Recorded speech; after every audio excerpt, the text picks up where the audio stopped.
Hello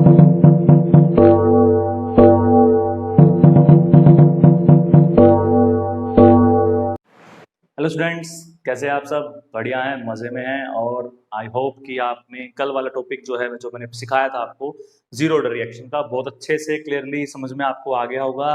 last में आपको जो मैंने क्वेश्चन दिए थे वो भी आपने शायद कर लिए होंगे। और आज हम एक नई इंटीग्रेटेड इक्वेशन पढ़ेंगे नई रिएक्शन के लिए, that is for first order reaction के लिए। मोस्टली रिएक्शंस हमारी फर्स्ट ऑर्डर होती हैं, अनलाइक जीरो ऑर्डर रिएक्शन वो बहुत स्पेशल कंडीशंस में नहीं होती हैं। तो बहुत सारी रिएक्शंस ऐसी देखने को मिलती है हमें जो फर्स्ट ऑर्डर की हो सकती हैं, तो उसमें कोई खास प्रॉब्लम नहीं है। लेकिन सबसे इंपॉर्टेंट टॉपिक इस चैप्टर में यही है भाई। मोस्टली सीबीएसई बोर्ड एग्जाम के अंदर जो आपको न्यूमेरिकल मिलते हैं वो इस टॉपिक से मिलते हैं।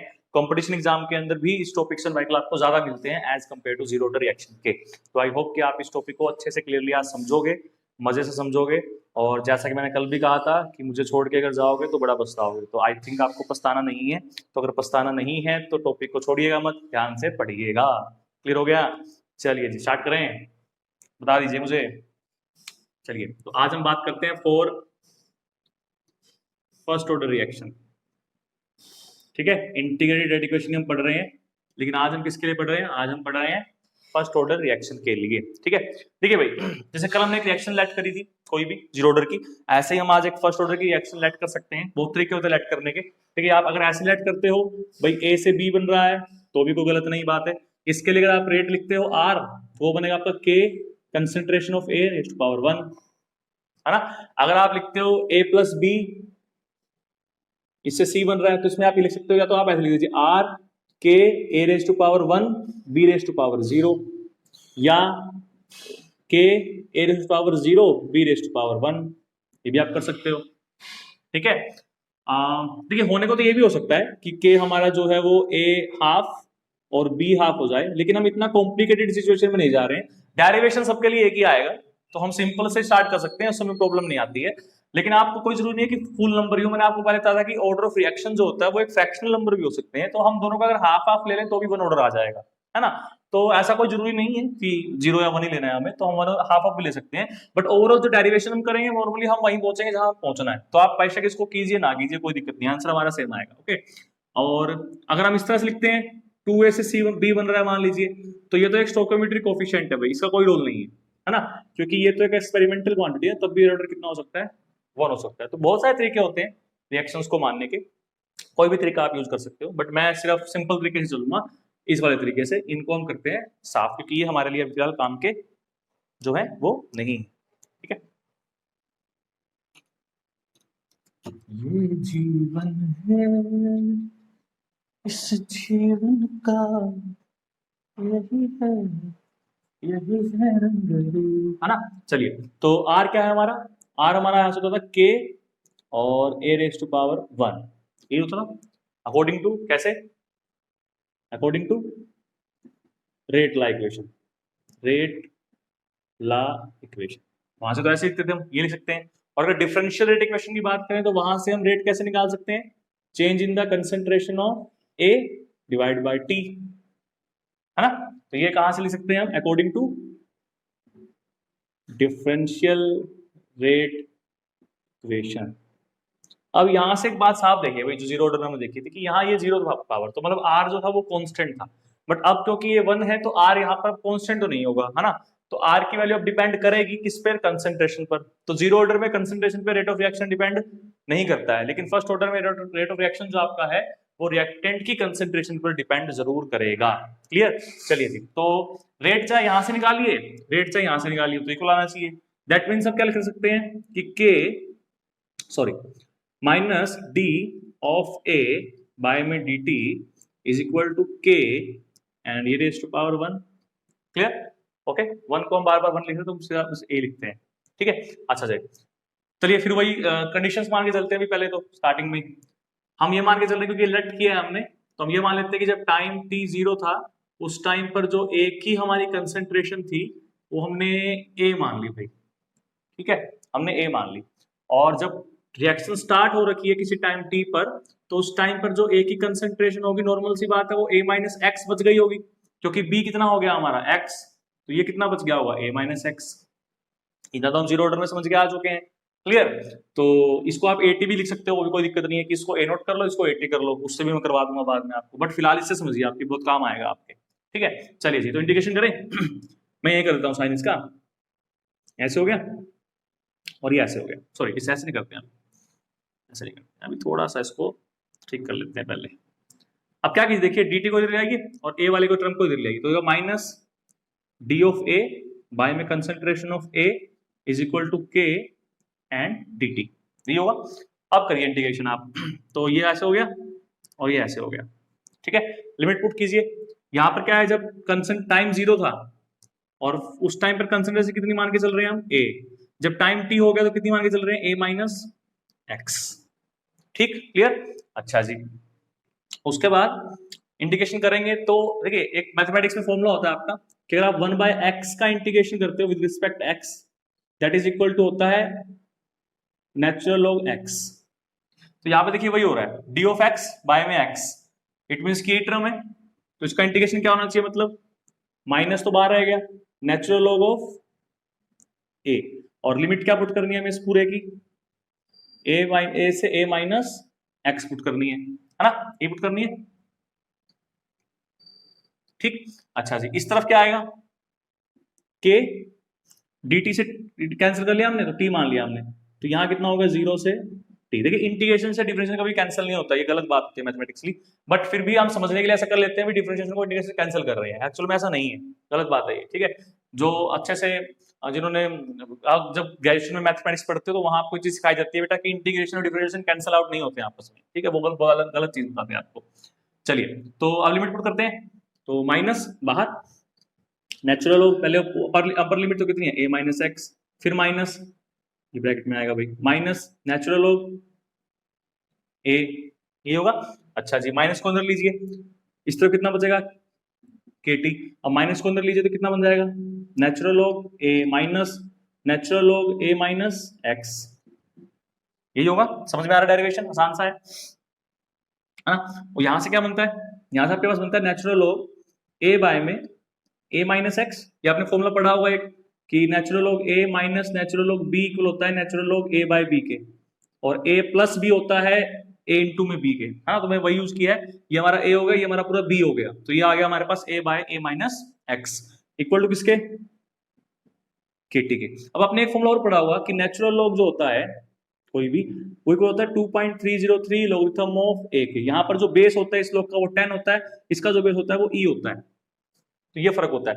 तो इसकी जगह मैं क्या लिख सकता हूं, 2.303 log a बाय में a minus x equal to kt, निकालना तो हमें k होता है, k निकल जाएगा तो रेट तो अपने आप निकल जाएगा, तो यहां से k कितना आ गया, k हमारे पास आ गया 2.303 divide by t logarithm of a by a minus x, so this is the formula for first order reaction। ये आपको याद करना है, समझना है, बहुत आसान डेरिवेशन है। देखिए आपका कुछ भी नहीं किया मैंने, जनरल से फॉर्मूले यूज किए हैं बस, और उससे आपका पूरा डेरिवेशन जो है वो आ गया। ठीक है, तो आई होप कि आपको डेरिवेशन समझ में आ गया होगा क्लियरली कि क्या हमने किया है और कैसे हमने इसको किया है। ठीक है, समझ में आ गया, अच्छे से क्लियर हो गया, यहाँ तो कोई प्रॉब्लम नहीं है। दोबारा देख लीजिएगा भाई अच्छे से, क्या किया हमने, रेट लिखा है, फिर ये भी रेट लिखा है, दोनों को कंपेयर कर लिया, कंपेयर करने के बाद थोड़ा सा रीअरेंज किया है, रीअरेंज करने के बाद इंटीग्रेशन किया है, और इंटीग्रेशन के बाद ये फॉर्मूला आ गया। ठीक है, चलिए इसको साफ करते हैं, थोड़ा सा आपको इसमें और भी चीजें अभी बताने की हैं।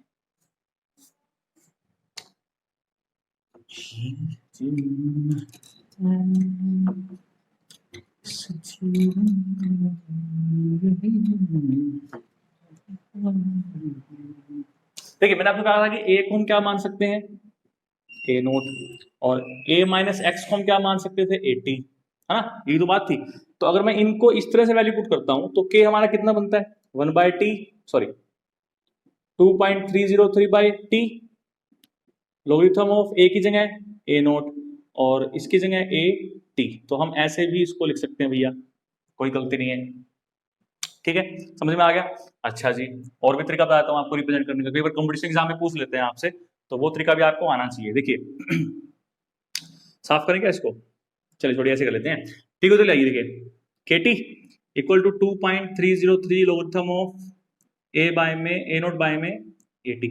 अब इस 303 को भी यहाँ ले आइए, तो KT बाय में 2.303 equal to logarithm of A naught by में 80। ओके, अब दोनों तरफ एक्सपोनेंशियल लीजिए, एक्सपोनेंशियल लोगे तो क्या होगा, ये e की रेस्ट पावर में चला जाएगा, KT बाय में 2.303 इक्वल टू यहाँ लेंगे तो यहाँ बनेगा e log A naught by में 80 बनेगा, है ना। दोनों तरफ क्या ले लिया हमने, एक्सपोनेंशियल ले लिया। अब इसको तो छेड़िए, मतलब ये तो एज इट इज रखिए। यहां पर क्या होगा देखिए, किसी की power e log to power x अगर होता है तो वो x इक्वल होता है, ठीक है। तो यहां हम ये फॉर्मूला यूज कर रहे हैं भाई, तो e raise to power log some x, तो ये बचेगा a नोट बाय 80, हाँ। इसको रेसिप्रोकल लीजिए, तो ये बन जाएगा 80 बाय में a naught equal to e minus KT by में 2.303। तो यहां से 80 कितना क्या आ गया हमारे पास, 80 आ गया a naught e raise to power minus KT by में 2.303। This is the another representation for the first order reaction. बहुत इंपॉर्टेंट रिप्रेजेंटेशन है भाई। तो इस तरीके से भी आप रिप्रेजेंट कर सकते हो किसी भी फर्स्ट ऑर्डर रिएक्शन को, जहां पर आप AT निकाल सकते हो, कंसंट्रेशन निकाल सकते हो रिएक्टेंट की फर्स्ट ऑर्डर रिएक्शन के लिए इस फॉर्मूले की हेल्प से, ठीक है। अगर आप यहाँ पर 2.30 को उठाते हो तो फिर वो भी कोई दिक्कत नहीं होगी, लॉगरिथम नेचुरल लॉग आप ले सकते हो, वहां से भी आप कर सकते हो इस बात को, बट वहां थोड़ा फर्क पड़ेगा, इसलिए कोशिश कीजिएगा इस तरीके से ही आप करिए। ये बिल्कुल एग्जैक्ट इक्वेशन है आपकी, ठीक है। तो एग्जाम में कभी आपसे ऑप्शन दे देते हैं चार ऑप्शन में से आपसे कोई एक पूछ लेते हैं, तो वो आपको एग्जैक्ट ये बतानी है। क्लियर हो गया। ये भी पूछ सकते हैं, ऐसे भी पूछ सकते हैं भैया, ठीक है, इस तरीके से पूछ सकते हैं, इसलिए आपको पूरा डेरिवेशन करवाया है ताकि आपको अच्छे से पता चल जाए कि कैसे क्या होता है, ठीक है। चलिए जी, इसको हम करते हैं साफ, और कुछ नया टॉपिक अभी इसमें आपको आगे बताता हूं। चलिए जी, इसके बाद जैसे मैंने आपको जीरो ऑर्डर के लिए बताया था कि उसका हाफ लाइफ कैसे निकाल सकते हैं, वैसे ही हम फर्स्ट ऑर्डर रिएक्शन के लिए भी हाफ लाइफ निकाल सकते हैं, निकालना भी आना चाहिए आपको। तो अब हम करते हैं half life period for first order reaction. Half life period for first order reaction, ठीक है। आसान सा है बहुत ही, आपको पता भी है, पिछले हम आप अध्यक्ष कर चुके हो, तो आपको आई थिंक दिक्कत नहीं आएगी। क्या दिखा वहां पे कि जब टाइम t हाफ हो जाता है, जब टाइम t हाफ हो जाता है, उस टाइम पर जो कंसंट्रेशन होती है भाई वो आधी रह जाती है इनिशियल की, तो ये हो जाता है। तो AT कितना बन गया हमारे पास, a नोट बाय 2। तो बस फॉर्मूले पुट कीजिए वैल्यू, k क्या होता था हमारा 2.303 divide by t logarithm of a naught by में 80 था, तो ये t हाफ तो हमें निकालना ही है, तो 2.303 डिवाइड बाय k को हम इधर ले आए, लॉगरिथम ऑफ a नोट की जगह a नोट और 80 की जगह a नोट बाय 2, है ना। a नोट से हो गया कैंसिल, a नोट हो गया ना। तो t हाफ कितना आ गया 2.303 बाय में k लॉगरिथम ऑफ 2, और लॉगरिथम ऑफ 2 की जो वैल्यू होती है आपकी वो आसपास होती है 0.301 के अराउंड, इतनी होती है, ठीक है। तो जब लोग 2 की वैल्यू पुट करते हैं और इस नंबर से मल्टीप्लाई करते हैं, तो आपको जो नंबर मिलता है वो नंबर आपको मिलता है 0.692 डिवाइड बाय k, ठीक है। This is the rate constant and this is the half life period for the reaction, ठीक है। एक मिनट, इसको आप 0.693 कहिए भाई, 6932 होता है, तो आप 693 तक भी कर सकते हो, ऐसा कोई प्रॉब्लम नहीं है। तो t हाफ हमारा यहाँ से कितना आ रहा है 0.693, हम 3 तक लिख देते हैं डिवाइड बाय k। अब ध्यान से एक चीज देखिए भाई, यहाँ पर कहीं भी रिएक्टेंट की कंसंट्रेशन का जिक्र नहीं हो रहा है, कोई रिप्रेजेंटेशन नहीं हो रही है। इट मींस हम ये बोल सकते हैं कि फॉर फर्स्ट ऑर्डर रिएक्शन जो आपका t हाफ होता है इज इंडिपेंडेंट ऑन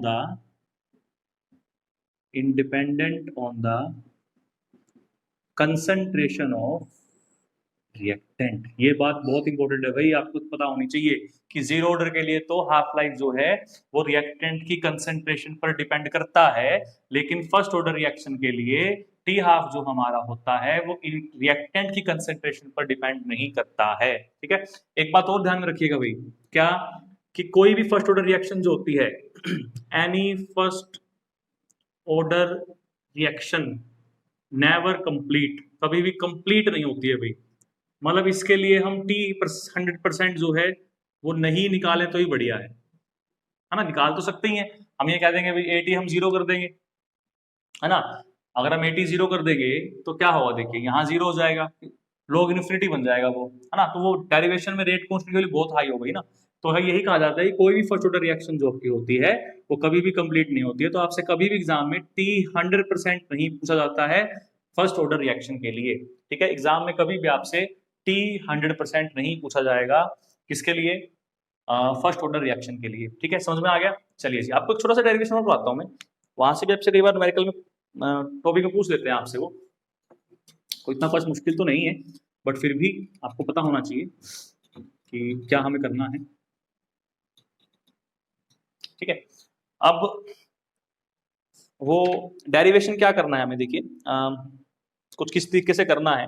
अगर हम ये मान लें कि हमने दो अलग अलग टाइम पर एक्सपेरिमेंट किया, एक हमने T1 ले लिया, एक हमने T2 ले लिया, ठीक है। इस टाइम पर अगर हम रेट ऑफ रिएक्शन निकालते हैं तो वो हमारा जो है वो कैसा रहना चाहिए था कि K is equal to 2.303 by में T1, हाँ, logarithm of R naught, sorry A naught, A तो हम सेम ले रहे हैं, बस कंसंट्रेशन इस टाइम पर अलग होगी तो उसको ए T1 मान लिया, या A1 मान लो सिर्फ, ठीक है, इसको A1 मान लिया। ऐसे ही इसको K1 मान लीजिए, K2, अब जो नया रेट कॉन्स्ट आएगा K2 आएगा, दैट इज 2.303 बाय में T2 logarithm of A naught by में A2 आ जाएगा, है ना, ये आएगा। तो यहां से अगर हम इसका डेरिवेशन करते हैं तो आपको क्या करना है, सिर्फ सब्ट्रैक्ट कर लीजिए भाई, क्या कर लीजिए, सब्ट्रैक्ट कर लीजिए। इसमें से सब्ट्रैक्ट कीजिए तो K1 माइनस का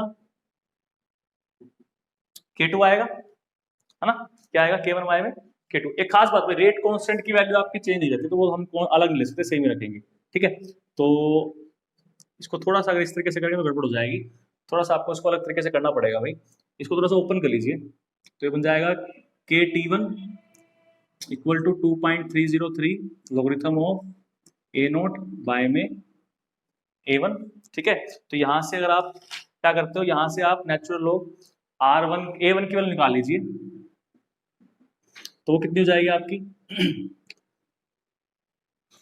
माइनस KT1 और प्लस लोगरिथम ऑफ, इसको थोड़ी देर खत्म कर लीजिए भाई, कंफ्यूजन करेगा ये, ठीक है, इसको बाद में देखते हैं, सिर्फ 1/t मान लीजिए।